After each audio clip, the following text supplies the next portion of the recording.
자, 오늘은 이제 바로 문학 우리 1호로 책의 마지막 장이죠. 벌써 2026년이 시작된 지가 한 달이 지나갔습니다. 시간 참 빠르죠, 그렇죠? 이제 두 달 후면 여러분들은 두 달 반이지, 이제 한 달 후면 여러분들은 진짜 고등학생이죠, 그죠? 그리고 더 슬픈 소식은 이제 수능까지 2년 9개월이 남았다는 거, 그죠? 뭘 째려보는 거지 다들? 수능 네, 여러분들 수능 2년 9개월 미국 남았어요. 가서 안 볼 거예요. 네? 미국 가서 그냥 수능 짤 거예요. 미국을 간다. 미국에는 수능이 없는지 아세요? 미국 가가지고 그냥 피자 말고 하세요. 미국 가도 어쨌든 미국에서 대학 가려면 SAT라는 시험 쳐야 되고, 그렇죠? 사실상 우리 수능이랑 크게 차이는 없어요. 물론 오히려 걔네들이 더 어려울 수 있어요. 거의 서술형이라서. 알겠습니까? 걔네들은 시험 문제 한 개 내주고 이제 시험지 꽉 앞뒤로 꽉 채우는 그런 식의 이제 서술형 문제를 내는 경우가 굉장히 많거든요. 시험장이 막 4시간 네. 자, 그래서 이제 여러분들이 이제 사실상 수능까지는 2년 9개월. 거기다가 여러분들이 이제 공부 안 되는 시간까지 다 빼버리면은 2년 한 6개월 남았다고 생각을 하시면 돼요. 알겠습니까? 실제로 고3 여름방학 딱 지나고 한 8월부터는 공부가 손에 안 잡혀요. 모두 다. 왜? 당장 이제 시험이 2달밖에 안 남았으니까 수능이. 그래서 그때 뭔가를 배운다? 걔는 재수 각오하고 있는 애입니다. 알겠습니까? 그렇기 때문에 여러분들이 지금 이렇게 시간이 조금이라도 있을 때 하나라도 더 열심히 해 놓아야지 그때 돼서 이제 여러분들 부랴부랴 하려고 해봤자 아무 소용이 없어요. 지나간 시간은 우리는 되돌릴 수가 없습니다. 우리는 타임머신이 없어요. 그렇죠? 요즘 나오는 폭군의 셰프처럼 과거로 돌아갈 수가 없습니다. 그렇죠? 그렇기 때문에 항상 여러분들이 주어진 시간 안에서 여러분들 뭐 사람에게 24시간이라고 하는 하루 24시간이라는 시간, 한 달 30일이라고 하는 시간은 모두에게 공평하게 주어져 있어요. 그 시간은 어떻게 쓰느냐에 따라 여러분들의 인생이 달라지는 겁니다. 그래서 그런 것들을 항상 유념하면서 선생님이 늘 얘기하죠. 버릴 수 있는 용기, 그렇죠? 여러분들 공부에 도움이 되지 않는 거는 가급적이면은 이번 고등학교에서부터는 하다못해 고등학교에서만큼이라도 여러분들이 그런 걸 좀 버리고, 그렇죠? 하나에 집중하는 습관. 사실 이러한 습관은 여러분들이 단지 대학에 들어갈 때뿐만 아니라 나중에 뭐 대학을 졸업하고 취직도 하게 될 거고 사회생활을 하게 될 거잖아요, 그렇죠? 그런 모든 과정에서 여러분들한테 굉장히 도움이 되는 그 뒤에 자꾸 떠들면 죽습니다. 알겠죠? 배남 자, 그래서 여러분들이 나중에 사회를 가게 되더라도 여러분들에게 정말 필요한 능력이에요. 알겠죠? 여러분들이 집중할 때는 집중하고 놀 때는 또 당연히 신나게 놀고, 그렇죠? 프로페셔널 하는 사람이 되도록 합시다. 알겠죠? 자, 그러면 오늘은 이제 바로 제6강, 그렇죠? 문학 실전 부분을 들어가 보도록 합시다. 자, 현대시 실전. 자, 작품을 살펴봅시다. 첫 번째 작품은 박목을 시인의 이제 만술아비의 충문이라고 하는 시입니다. 알겠죠? 이거는 수능에도 몇 번 나왔던 그런 작품이기 때문에 여러분들이 알아두면 굉장히 도움이 될 거예요. 자, 그런데 들어가기 전에 자, 밑에 이제 단어 뜻이 나와 있어요. 충문의 뜻이 뭡니까? 충문. 충문이 뭐라고 되어 있어요? 뭐라고 되어 있습니까? 제사 때 응. 읽어 천지신명계 고한. 그렇죠. 충문은 바로 뭐냐면 제사의 시작을 알리는 일종의 영혼을 부르는 의식, 우리가 초혼의식이라고 얘기를 하거든요. 김소월의 시 보면 초혼이라고 하는 시가 있는데 이 초혼의식에서 이제 제사를 지낼 때 영혼을 불러들이는 것을 우리는 그를 충문이라고 이야기를 합니다. 그래서 이제부터 제사를 지낸다라는 걸 신께 알리고, 그러니까 당연히 영혼을 이곳으로 보내주십시오 하는, 그렇죠? 자, 그런 의미로서 얘기하는 게 바로 이 충문이라고 볼 수 있어요. 그래서 지금 만수라비가, 그렇죠? 변태야? 그치? 자, 만수라비가 이제 아버지 제사를 지내면서 읊은 충문의 내용을 여기서 시처럼 제시를 해주고 있습니다. 자, 그러면 처음부터 보도록 합시다. 자, 아베요라고 돼 있죠? 그쵸? 자, 여기서 아베요. 일본 말하는 건가요? 네? 자, 아베 신조 총리가 아니겠죠?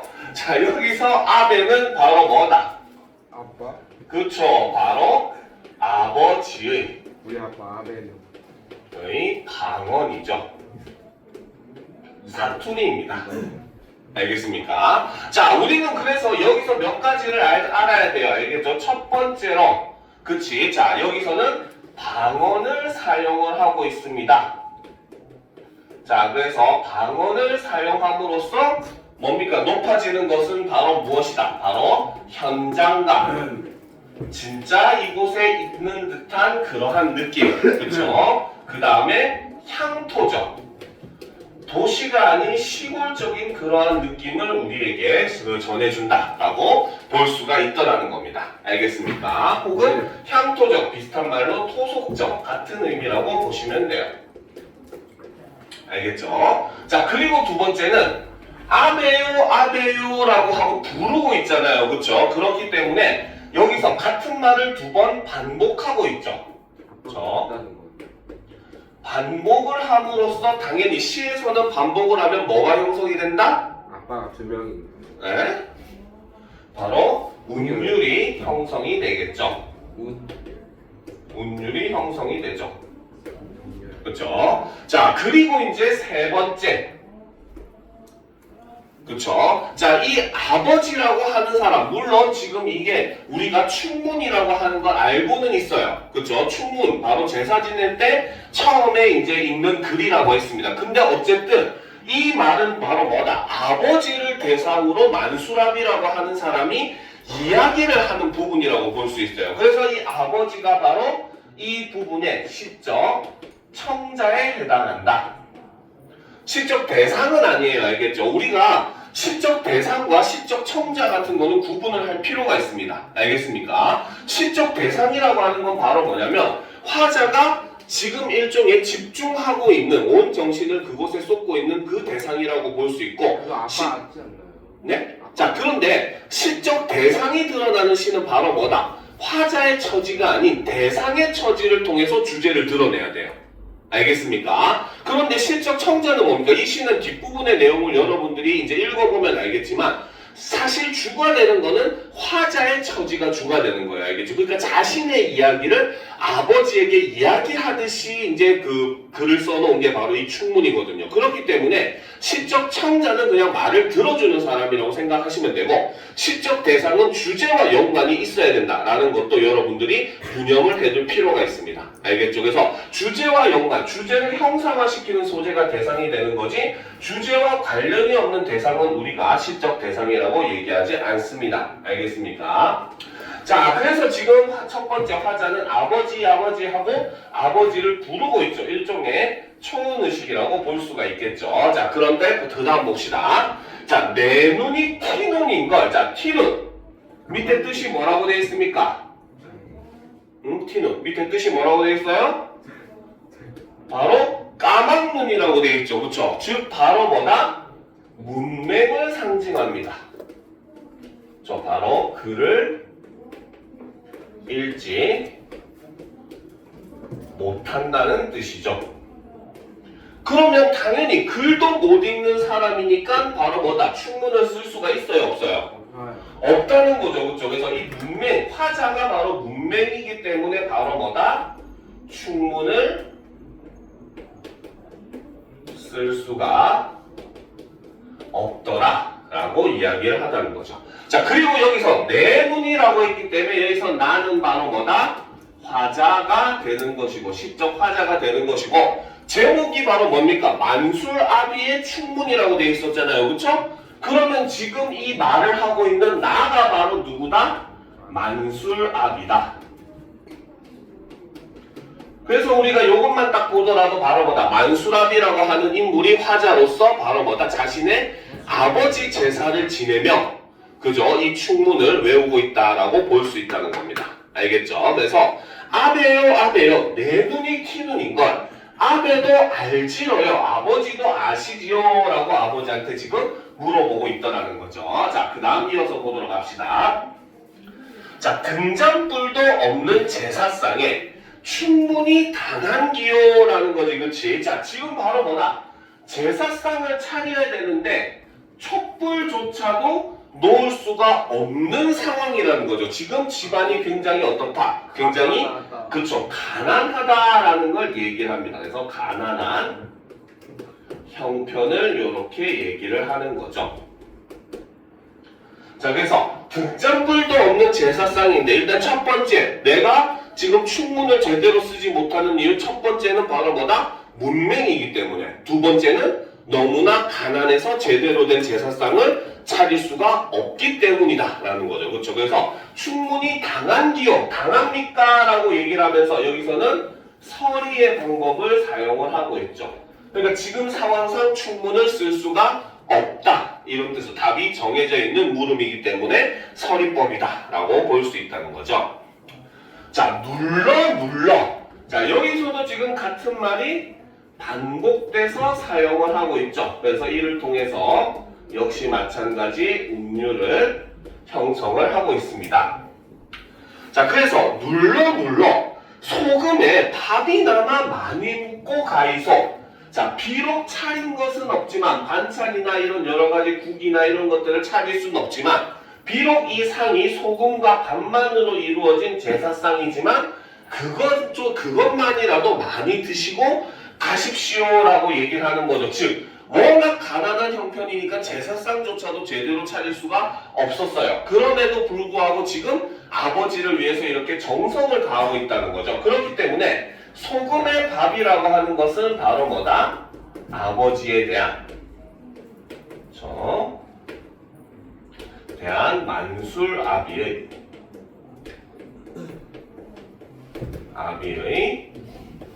정성을 상징한다 라고 볼 수 있다는 거죠. 됐습니까? 자, 윤사월 보릿고개 아베도 알지러요 라는 거죠. 자, 여기서 이 보릿고개, 네? 여러분들은 이제 보릿고개라는 말을 모르죠.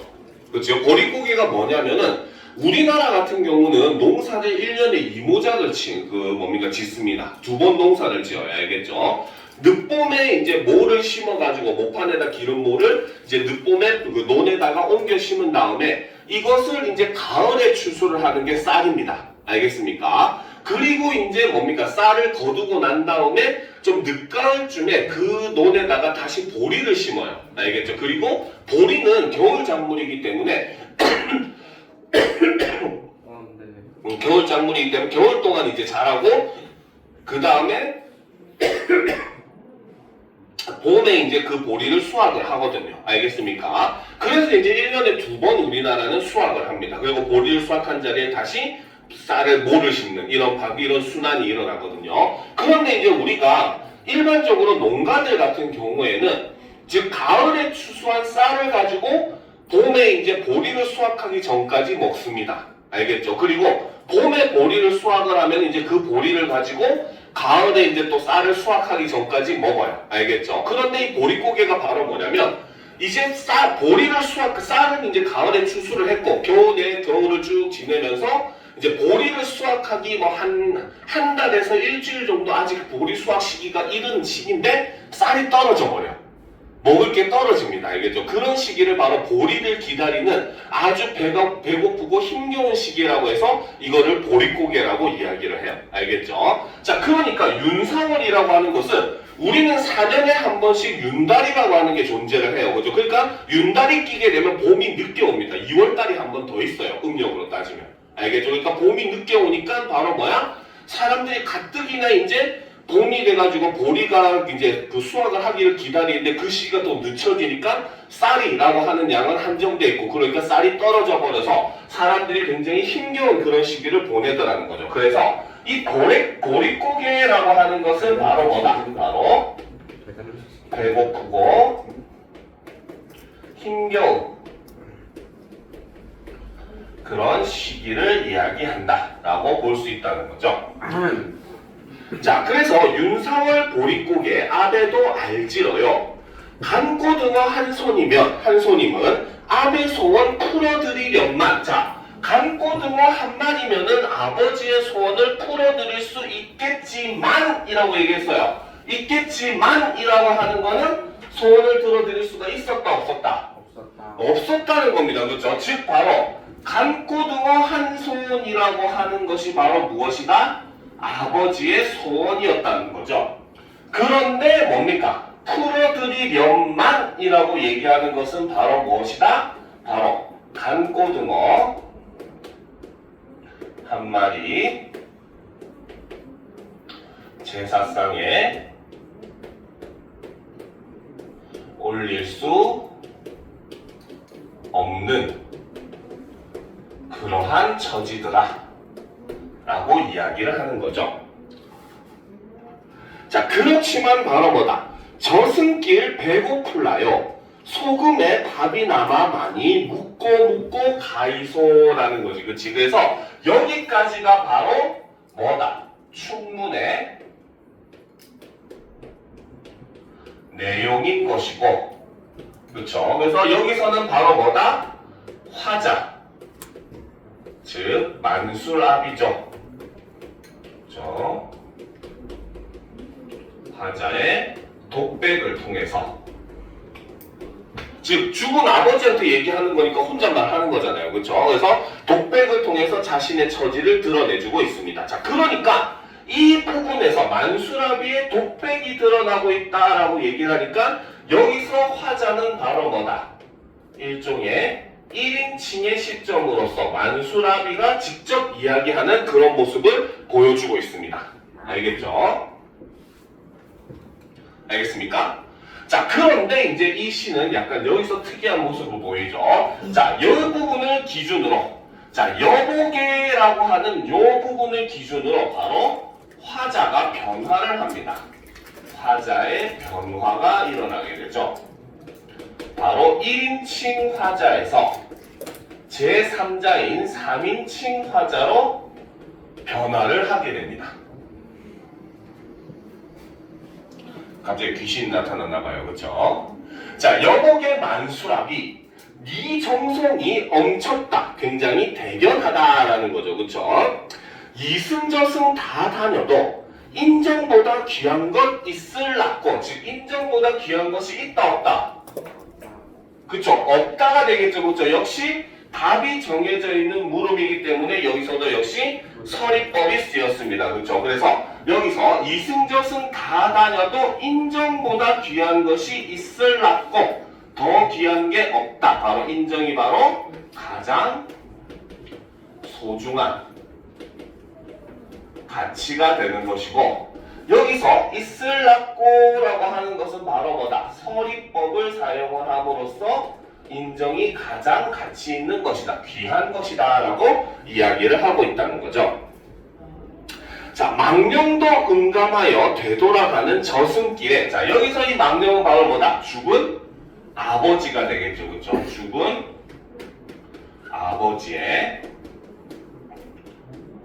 영 혹은 넉이라고 볼 수 있겠죠. 그래서 망령도 그거에 이제 응감하여 감동해서, 정성에 감동을 해서 되돌아가는 저승길에 네 정성 느껴. 그쵸? 자, 여기서 이제 이 느껴는 중의적인 표현입니다. 알겠죠? 이 느껴는, 자, 요거는 여기다 써줄게요. 자, 요거는 중의적 표현이에요.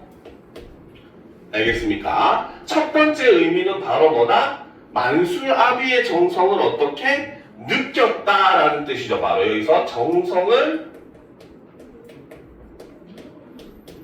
느낀다. 이런 의미로 볼 수가 있습니다. 알겠죠? 그런데 두 번째 의미로는 바로 감동하여 흐느낀다. 이런 의미로 볼 수가 있다라는 거죠. 자, 그래서 여기서 이제 느낀다의 의미는 흐느낀다의 의미 또는 감동하다 이런 정성을 느낀다 이런 의미 두 개의 의미로 우리가 중의적 표현이라 볼 수 있습니다. 자, 그래서 자, 네 정성 느껴 세상에는 굵은 밤이슬이 온다라는 거죠. 그렇죠? 그러면 이 굵은 밤이슬, 자, 이 밤이슬이 하늘에서 떨어진다라고 하니까 어떤 이미지가 연상이 돼요? 물이 떨어진대. 무슨 물? 이슬. 이슬이긴 하죠. 표면적으로는 이슬이라고 표현하지만 실제로는 뭐가 떨어져? 눈물. 그치, 바로 눈물이 떨어지는 거죠. 그쵸? 바로 굵은 밤이슬이라고 하는 것은 바로 무엇을 상징한다? 바로 죽은 아버지의 눈물을 나타낸다 라고 볼 수 있다는 것이고, 이것이 바로 일종의 망령의 감동이다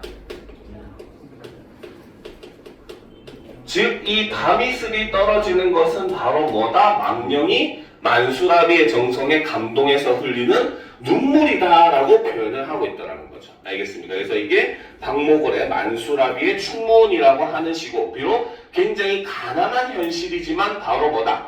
부모를 위해서 정성을 다하는 그러한 모습을 제시를 해줌으로써, 그렇죠? 인정의 그런 가치, 이런 것들을 이야기하는 작품입니다. 알겠죠? 자, 다음 페이지 이정록의 의자라는 시로 넘어가 보도록 합시다.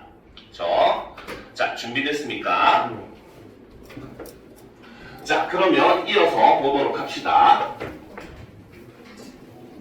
자, 병원에 갈 채비를 하며 어머니께서 한 소식 던지신다라는 거죠. 자, 지금 여기서 먼저 말을 하는 사람이 바로 어머니인데, 어머니가 나에게 어떤 말을 한 거를 여기서는 소식을 던진다라고 표현을 했고, 뒷부분의 내용을 보게 되면 사실 이거는 무엇을 얘기를 한다? 바로 어머니의 깨달음을 이야기한다 라고 볼 수가 있습니다. 자, 그러면 이제 어떤 깨달음을 얻게 됐는지 보도록 합시다. 자, 허리가 아프니까 세상이 다 의자로 보여야 라는 거지, 그치? 자, 허리가 아프니까 이것이 바로 어머니가 바로 뭐다? 깨달음을 얻게 된 깨달음의 계기가 되더라는 거죠. 그렇죠? 똑바로 앉으십시다. 자, 허리가 아파가지고 이제 뭐다? 뭔가에 자꾸 기대려고 하고 그런 경험을 하다 보니까 세상이 모두가 다 의자로 보인다라고 깨달음을 얻게 되었다는 거죠. 그렇죠? 그러면 여기서 이 의자가 나타내는 것은 바로 무엇이다? 자, 우리는 다리가 아플 때 앉아서 쉬는 곳이 바로 의자잖아요. 그렇죠? 즉 의자는 바로 뭐다? 사람을 쉴 수 있게 해주는 것, 즉 서로 의지하며 사는 삶이라는 것을 이렇게 의자를 통해서 표현을 하고 있다는 거죠. 알겠습니까? 자, 그래서 세상이 다 의자로 보여야 라는 거지, 그치? 자, 여기서도 역시 뭘 사용하고 있다? 방언을 사용을 하고 있죠.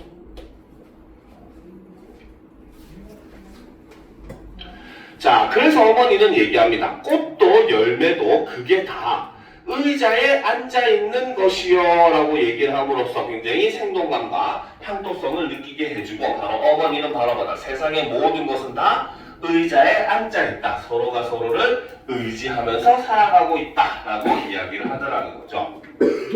자, 주말엔 아버지 산소 좀 다녀와라. 그래도 큰애 내가 아버지한테는 좋은 의자 아니었냐라는 거죠. 자, 바로 이 너라고 하는 사람이 바로 누구다? 큰애라고 하는 것이고, 그쵸? 이 큰애가 바로 누구다? 이 시의 시적, 그쵸? 화자가 되는 것이죠.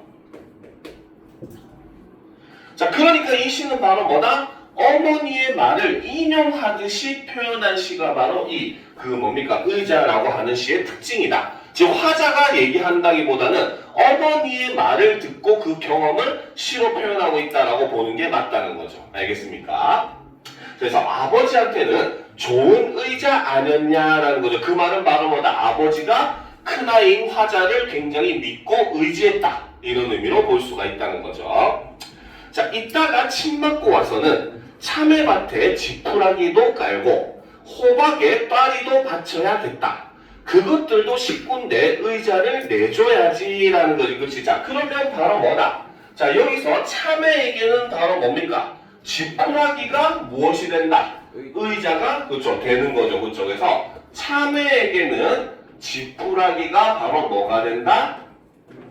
그쵸? 의자가 되는 것이고, 호박에게는 바로 뭐다? 꽈리가 바로 뭐가 된다? 그쵸? 의자가 된다는 겁니다. 알겠죠? 자, 그러니까 이것은 바로 뭐다? 근데 엄마는 바로 뭐라고 한다? 그것들도 식구라고 얘기를 하고 있죠. 여기서 말하는 그것들이라고 하는 것은 바로 뭐다? 그쵸? 참외와 호박을 이야기하는 것이고, 그쵸? 자, 이것들을 식구라고 얘기를 한다는 것은 바로 뭐다? 바로 식물과 일종의 동일시하는 모습, 그리고 식물을 일종의 배려하는 그러한 태도를 볼 수가 있다 라고 볼 수 있는 거죠. 자, 그래서 그것들도 식구인데 의자를 내줘야지. 싸우지 말고 살아라. 결혼하고 애 낳고 사는 게 별거냐? 별거다 아니다? 별거다. 별거 아니라는 거죠. 누구나 다 하는 일이라는 거죠. 그쵸? 그쵸? 여기에 그것도 못할 것 같은 사람들이 몇 명 있긴 한데. 자, 계속 보도록 합시다. 자, 그늘 좋고 풍경 좋은 데다가, 그쵸? 즉, 의자 몇 개 내놓는 거여라는 거지. 즉, 바로 뭐다? 어머니가 얘기하는 결혼하고 애 낳고 사는 것은 바로 무엇이다? 자, 결혼하고 애 낳고 사는 것은 별거가 일단 아니다라고 했기 때문에 역시 여기서도 서리법을 사용을 하고 있죠. 그리고 어머니가 얘기하는 결혼하고 애 낳고 사는 것은 바로 뭐다? 그늘 좋고 풍경 좋은 데다가 의자 몇 개 내놓는 것이다. 두 개를 동일시한다라는 거죠. 그렇죠? 이거는 일종의 바로 뭐다? 은유의 방식을 사용을 하고 있는 겁니다. 결혼하고 애 낳는 것은 그늘 좋고 풍경 좋은데 의자 몇 개 내놓는 것이다. A는 B다가 되기 때문에 은유의 방식이 된다는 거죠. 그렇죠? 자, 그러니까 이 부분이 의미하는 것은 바로 무엇이다? 바로 서로가, 즉 결혼하고 애를 낳는다는 건 결국은 가족을 이룬다는 건데, 이 가족을 이룬다는 건 바로 뭐다? 서로가 안식과 위로가 될 수 있는, 그쵸? 의자와 같은 존재가 되어야 한다. 되는 것이 바로 가족이 되는 것이다 라고 어머니가 이야기를 하고 있다는 겁니다. 그래서 어머니가 알게 된 삶의 교훈이란 바로 뭐다? 서로가 의지하고 살아야 된다. 세상은 혼자 사는 것이 아니기 때문에, 그렇죠? 서로 의지하며 살아가야 된다라는 걸 이야기를 하고 있다는 거죠. 무슨 말인지 알겠습니까? 자, 그러면 다음 작품으로 넘어가 보도록 합시다. 자, 다음 작품. 자, 이육사의 광야로 넘어가 보도록 합시다. 자, 너무나 유명한 시임에도 불구하고 고등학교 1학년 교과서에 거의 필수로 나오는 작품입니다. 자, 이육사의 광야. 자, 한 번쯤 본 학생들도 있을 거예요. 그렇죠? 그래도 이 작품은 시험에도 워낙 잘 나오니까 머릿속에 꼭꼭 집어넣어야 됩니다. 알겠죠? 자, 이육사라고 하는 사람, 어느 시대 사람입니까? 조선시대. 에? 일제강점기 사람이죠. 그렇죠? 원래 본명은 이원록입니다. 알겠죠? 근데 이제 이 사람이 워낙 그 집안 자체가 투철한 독립 정신을 가지고 있었던 그런 사람이고 양반 가문의 사람이었죠. 그러다 보니까 독립운동을 활발하게 하게 됩니다. 알겠죠? 그러다가 어느 날 이제 조선은행 대구 지점에 폭탄 테러 사건이 일어나게 돼요. 그러니까 일본인들이 그 근방에 있는, 누가 범인인지를 모르겠으니까 근방에 있는 젊은 독립투사들을 싸그리 잡아들이게 되고, 그때 이제 이육사가 잡혀 들어가게 돼요. 그리고 그때 받았던 죄수번호가 264번이었습니다. 그래서 그 죄수번호를 자신의 호로 한 그런 사람입니다. 이게 그래서 그만큼 자신의 행위에 떳떳하다는 것과, 노잼인데? 네? 아니, 그걸로 이름 짓는 건 좀 노잼이에요. 뭐가 노잼이에요? 죄수번호 264라고 264라고 치는 네. 노잼이. 그러니까 그만큼 자기가 떳떳하다는 거지. 내 죄수번호를 뭡니까? 내 그 호로 취할 만큼 나는 잘못한 게 없다. 첫 번째. 두 번째는 일제의 그런 치욕을 입지 않겠다. 이런 의미로 볼 수가 있다는 겁니다. 무슨 말인지 알겠죠? 자, 그러면 이제 이육사의 광야. 그렇죠? 그러니까 당연히 이육사는 가장 대표적인 저항 시인이에요. 알겠습니까? 그래서 그런 일제에 대한 저항의식이 잘 드러나 있기 때문에 우리가 이 부분을 한번 살펴보도록 합시다. 자, 그럼 처음부터 봅시다. 까마득한 날에 하늘이 처음 열리고 어디 다구는 소리 들렸으랴 라는 거죠. 자, 여기서 까마득한 날이라고 하는 것은 바로 뭐다? 뭐한 날? 하늘이 처음 열린 날이라는 거죠. 그렇죠? 즉 바로 뭐다? 이 까마득한 날은 태초의 시간 이라고 볼 수가 있습니다. 자, 기독교에 보면 하나님이 뭡니까? 세상을 만들 때 첫날에 뭡니까 빛이 있으라 하시면 빛과 어둠이 생기고 막 하잖아요, 그렇죠? 그것처럼 바로 태초의 시간, 세상이 만들어지는 그 태초의 시간에 하늘이 처음 열렸대요.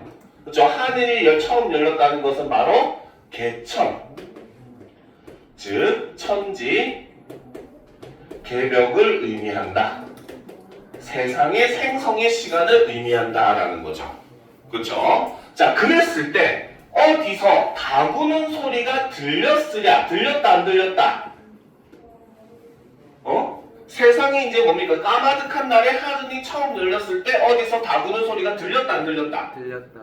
안 들렸다가 되는 거죠. 그렇죠? 우리가 왜 성경에서도 보면 그러잖아요. 선생님 뭐 기독교인은 아니지만 성경에서 보면 첫날에는 빛이 있으라 하니까 이제 빛과 어둠이 생기고 둘째 날에는 이제 뭡니까? 땅이 있으라 하니까 땅과 바다가 만들어져. 자꾸 건들면 안 돼요.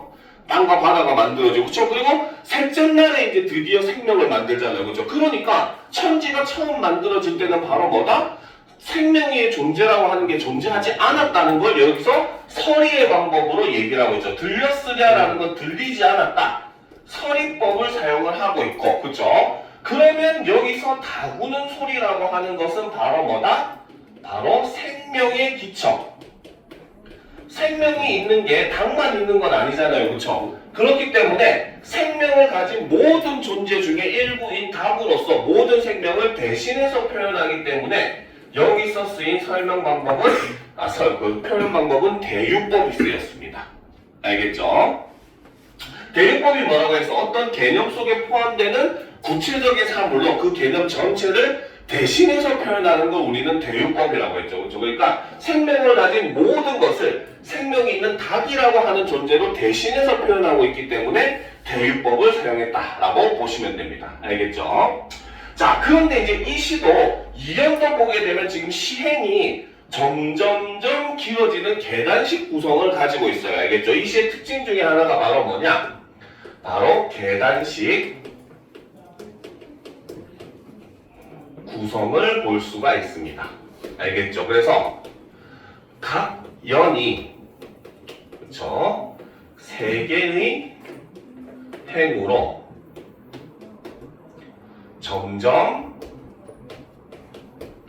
길어지는 형태를 일관적으로 보여주고 있죠.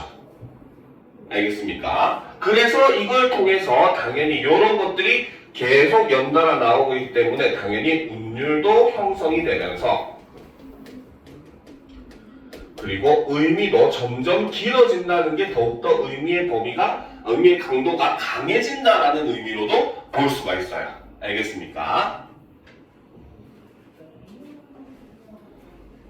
알겠죠? 그렇죠? 자, 그러면 이제 또 이연의 내용을 보도록 합시다. 자, 모든 산맥들이 바다를 연모에 휘달릴 때도, 자, 여기서 모든 산맥들이 바다를 연모해서 막 달려간대요.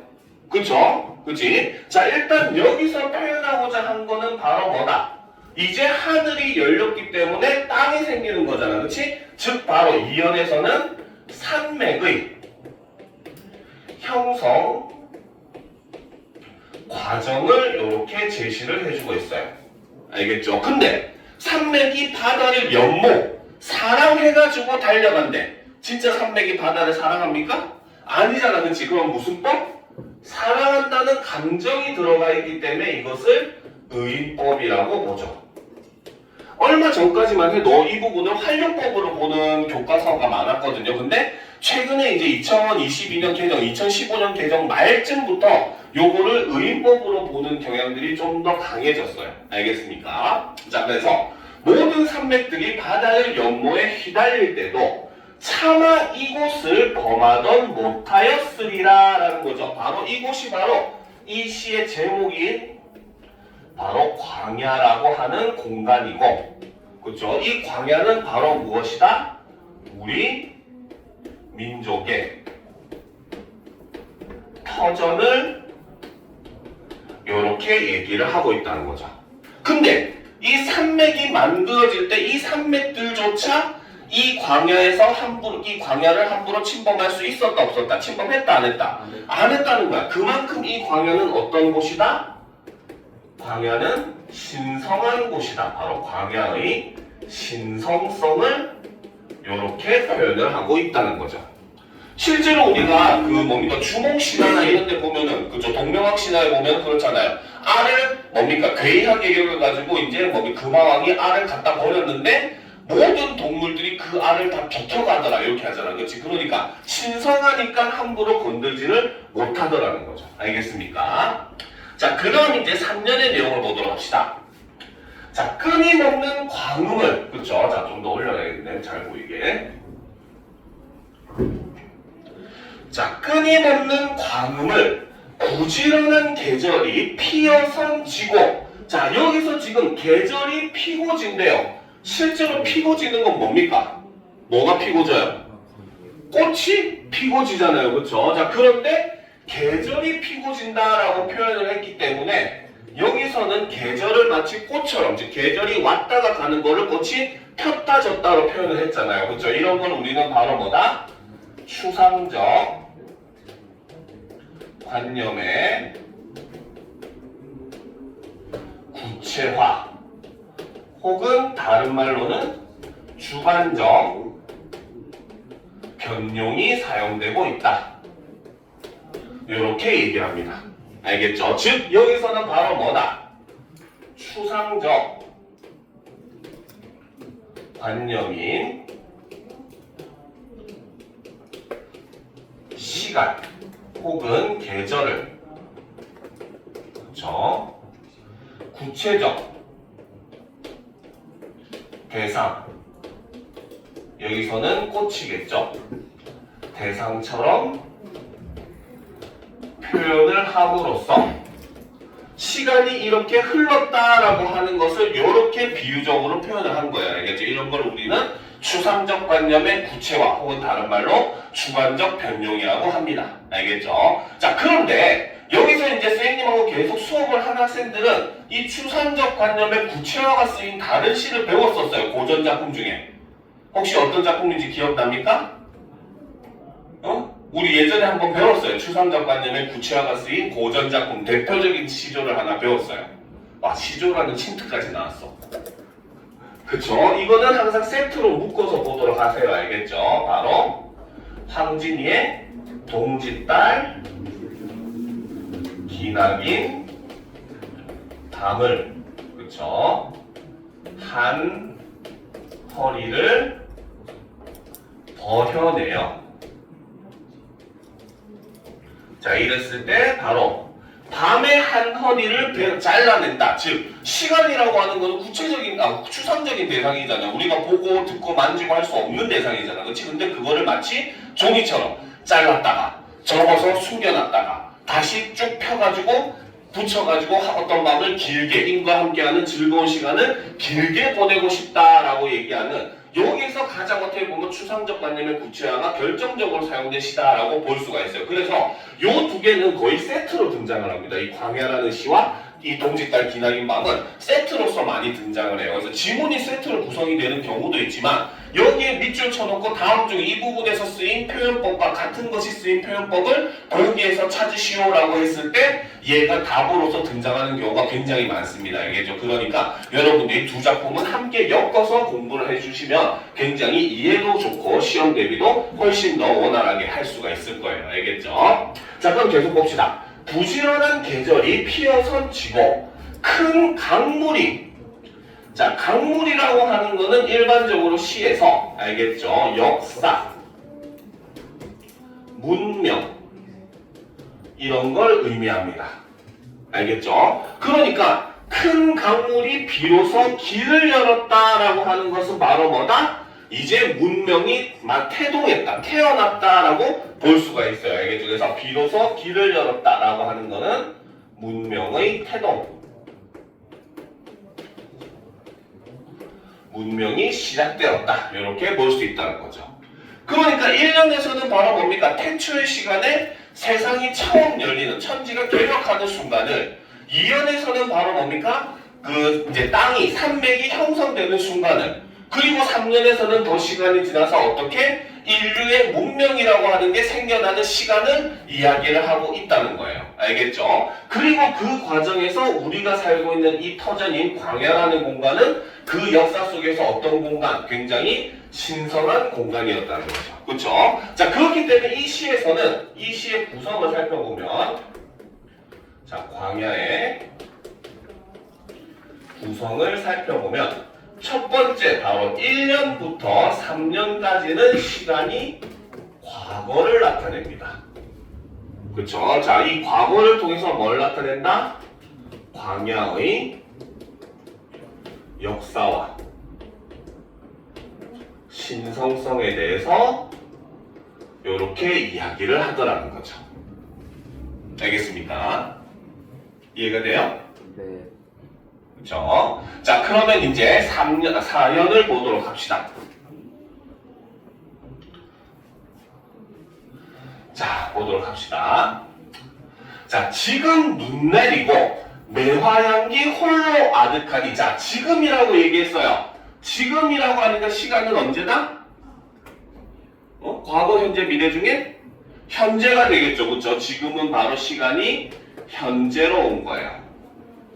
알겠습니까? 자, 그런데 지금 눈이 내린대요. 우리가 시에서 눈은 긍정적 의미여서 부정적 의미였어. 주로.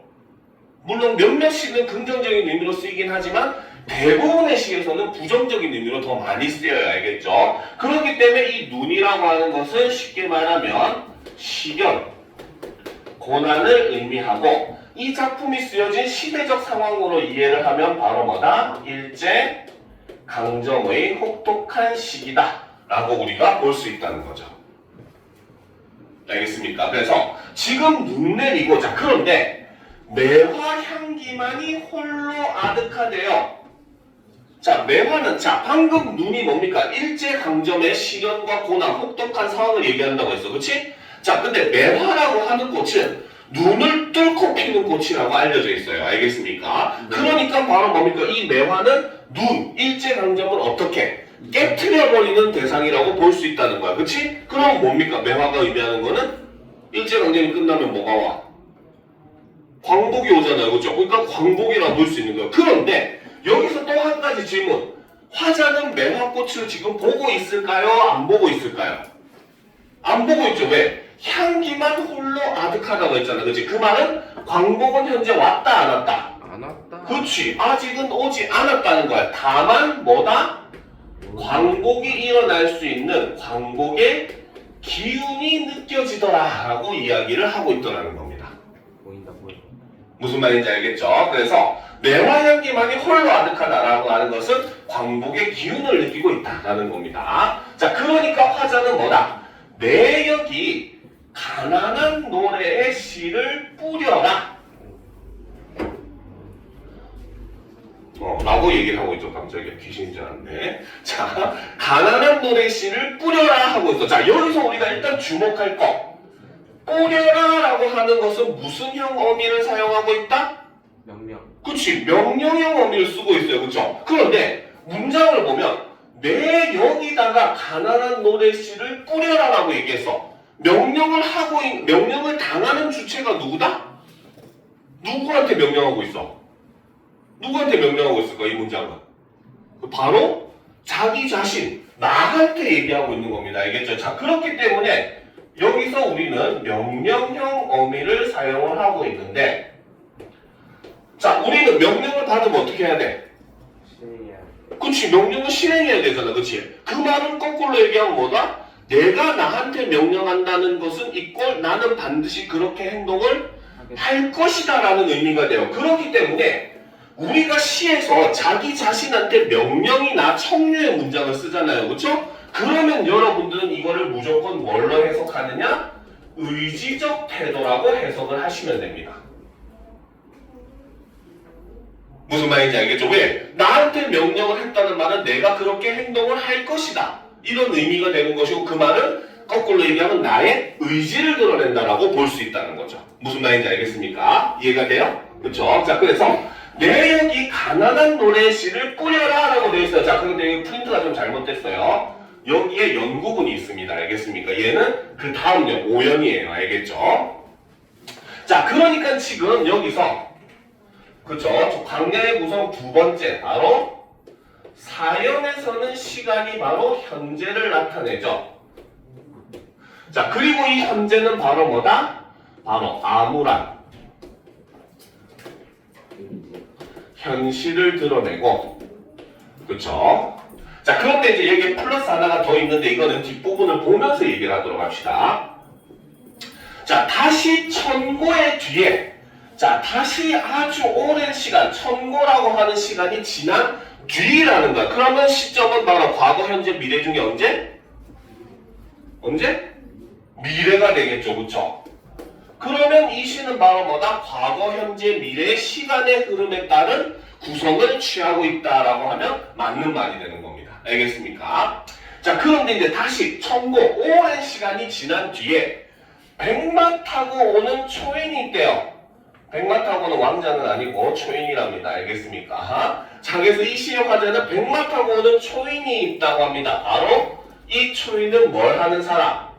바로 광복 그 자체일 수도 있고, 혹은 바로 뭐다? 광복을 가져다 주는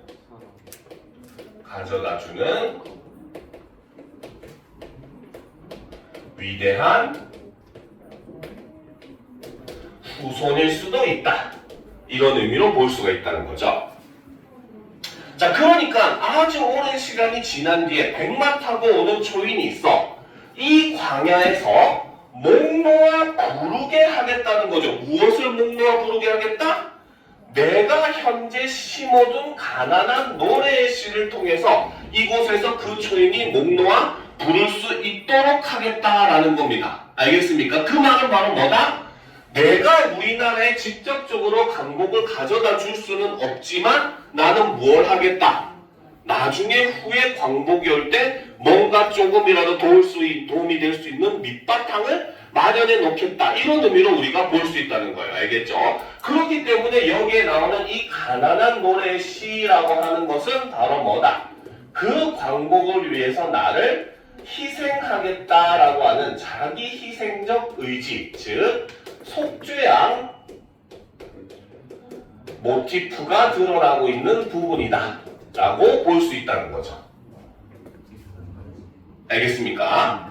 그렇죠. 나를 희생해서 어떻게 백마 타고 오는 초인이 광복을 이룰 수 있도록 하겠다라는 의미가 되는 겁니다. 그를 위해서 내가 밑바탕을 깔아놓겠다. 그 말은 나를 그렇게 희생해야 돼. 여기서 희생이 반드시 죽음의 의미만 있는 거 아니에요. 알겠죠? 남이 뭔가를 이룰 수 있도록 밑거름이 되는 것도 하나의 희생이잖아요. 그렇죠? 그러니까 여기서 우리는 자기 희생적 의지를 볼 수가 있다는 겁니다. 알겠죠? 그래서 바로 뭐다? 나중에 위대한 후손이 와가지고 광복을 이룰 수 있도록 도움을 줄 것이다. 밑거름을 만들 것이다. 라고 얘기하고 있고, 그렇기 때문에 마지막 세 번째 오연에서는 뭐가 드러난다? 시간상 미래가 나타나고 있다는 거죠. 그렇죠? 자, 그러면 사연의 내용은 우리가 하나를 더 할 수 있어요. 바로 암울한 현실 플러스 바로 뭐다? 자기 희생 의지. 요거를 드러낼 수 있죠. 그리고 이 미래는 바로 무엇이다? 광복이 이루어지는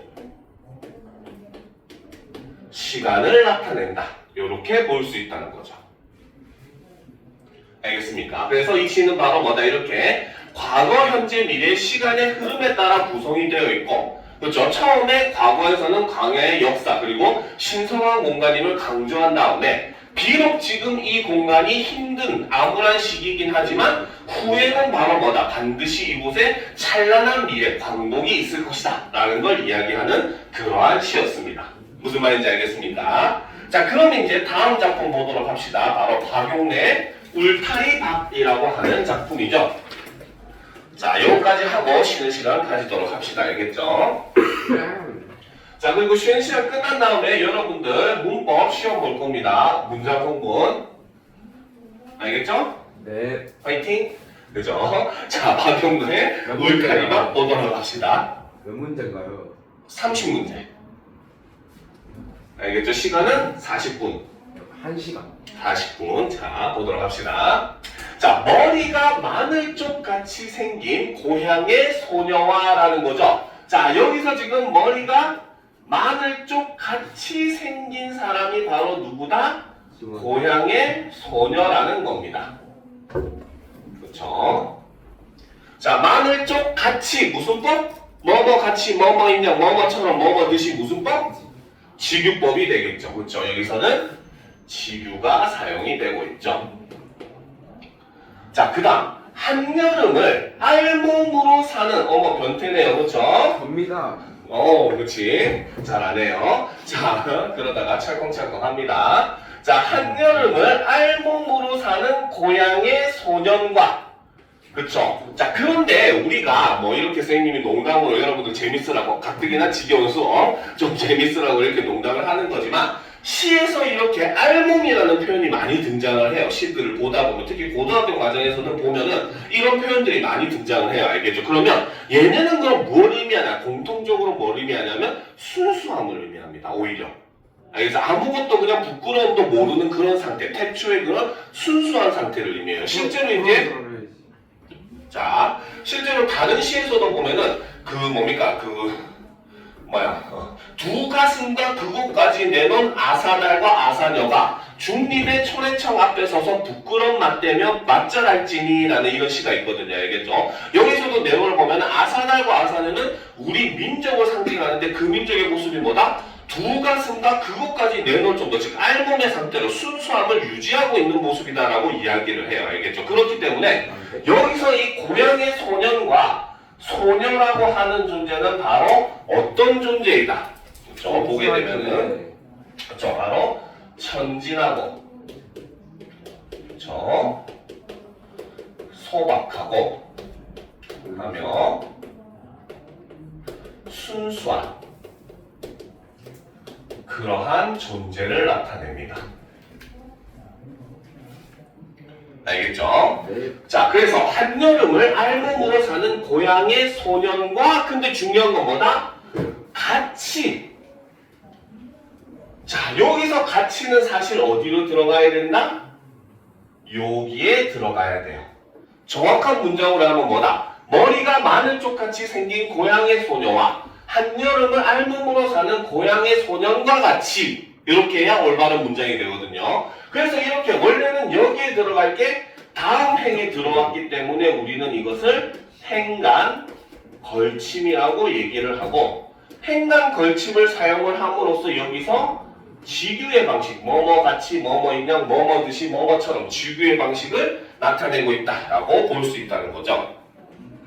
자, 그러니까 이제 사실은 바로 뭐다? 이 고향의 소년과 같이 낯이 서러도 사랑스러운 들길이 있다라는 거죠. 즉 바로 뭐다? 이 들길이 무엇이다? 고향의 소년, 소녀와 유사한 것이다 라는 거죠. 그렇죠? 그렇기 때문에 이거는 정확하게 얘기하면 바로 뭐다? 들길을 그렇죠? 소년, 소녀의 비유를 한 겁니다. 바로 직유의 방식으로서 비유를 한 거예요.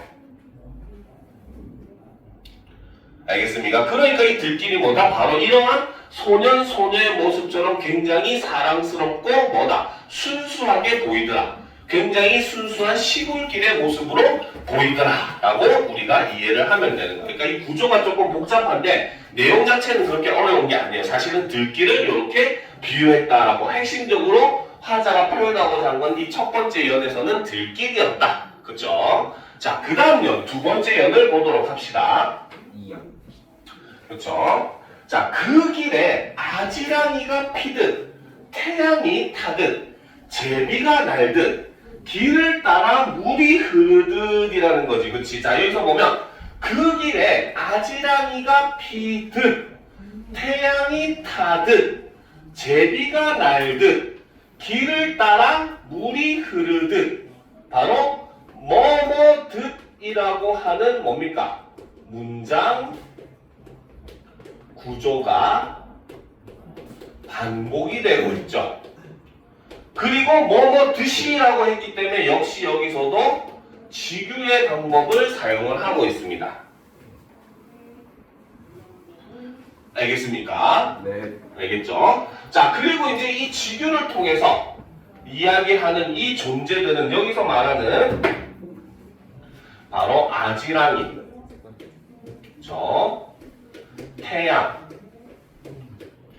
그 다음 제비, 그 다음에 물이라고 하는 존재는 바로 무엇이다? 아지랑이는 당연히 피는 거고, 태양은 당연히 타는 거고, 제비는 당연히 나는 거고, 물은 당연히 흐르는 거라는 거야. 그치? 즉 얘네들은 바로 뭐다?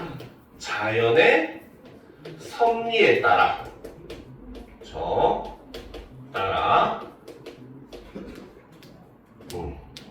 움직이는 존재들이 된다 라고 볼 수가 있고, 그래서 그 물 흐르듯 그렇게 천연희라는 거지. 그치? 자, 여기서는 천연희, 바로 천연하다라고 하는 말이 이제 부사 형태로 쓰였어요. 알겠죠? 그래서 부사로